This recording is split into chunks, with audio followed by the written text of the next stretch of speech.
Je vous partage les 10 règles que les Chinois m'ont appris pour pouvoir garder la pleine forme, pour rester toujours en bonne santé. Ok? Numéro 1, c'est interdit de boire de l'eau glacée en Chine. Non, non, non, non. Surtout pour les femmes.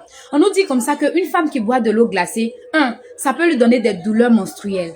2, ça va lui créer des kystes. 3, ça va créer des caillots de sang là-bas. Et puis 4, boire de l'eau glacée, ça fait que la température du corps, ça fait baisser la température du corps. Et puis numéro 5, boire de l'eau glacée, ça donne des ballonnements. Il y a des personnes qui ont des gros ventres, il y a des personnes qui sont en surpoids. Si elles savaient seulement que si elles arrêtaient de boire de l'eau glacée pendant un certain nombre de temps, ce ventre-là, ça allait baisser. Alors, ce qui est recommandé là-bas, c'est de boire de l'eau tiède. C'est-à-dire, regardez par exemple ça c'est des gouttes que moi je vends. Ce sont des gouttes isothermes. Ok? C'est des gouttes qui permettent de conserver du chaud. Donc, ce genre de gouttes-là, nous tous on a ça là-bas. Tu prends la goutte comme ça, tu chauffes de l'eau, tu renverses dedans, et puis toute la journée, quand tu as soif, tu bois ça. Ça reste chaud. Ok? Plus tu bois de l'eau chaude, tu vas voir que la température de ton corps est régulée. Tu vas voir que tu commences à gagner la pleine forme. Tu vas voir que tu vas commencer par maigrir.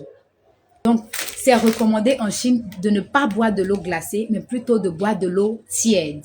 Numéro 2, on ne se lave pas le matin en Chine. Non, non, non, non.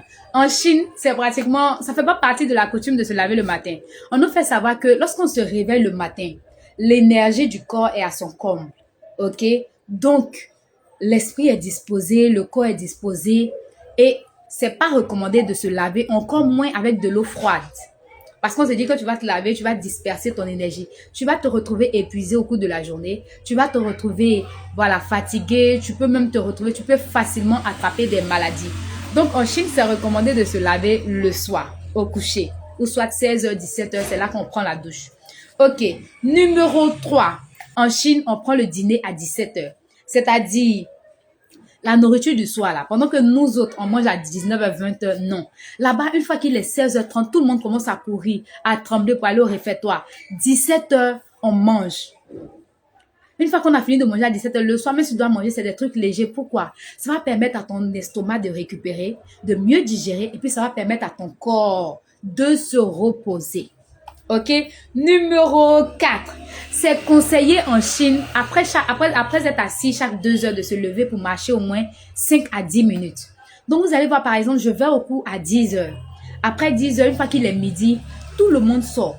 Quand on finit de manger, on marche 15 à 10 minutes sur le terrain, sur le terrain, dans les parcs. On va marcher pour permettre au sang de mieux circuler et de garder toujours la pleine forme. C'est super, super important. Surtout encore pour les personnes âgées.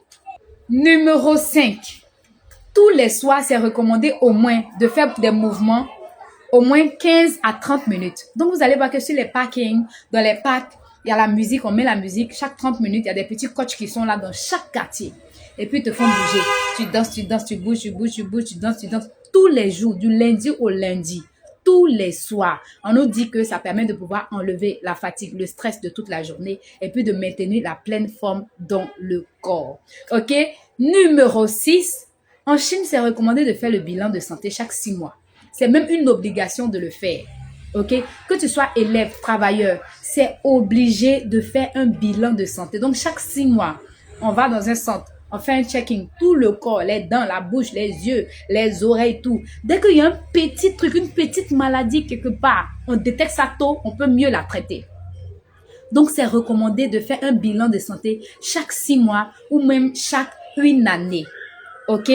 Voilà, moi, je me souviens, il y a un ami, il était parti faire son bilan de santé. Il savait même pas qu'il allait faire le bilan de santé. C'est là il s'est rendu compte qu'on lui a dit qu'il a des symptômes d'obésité.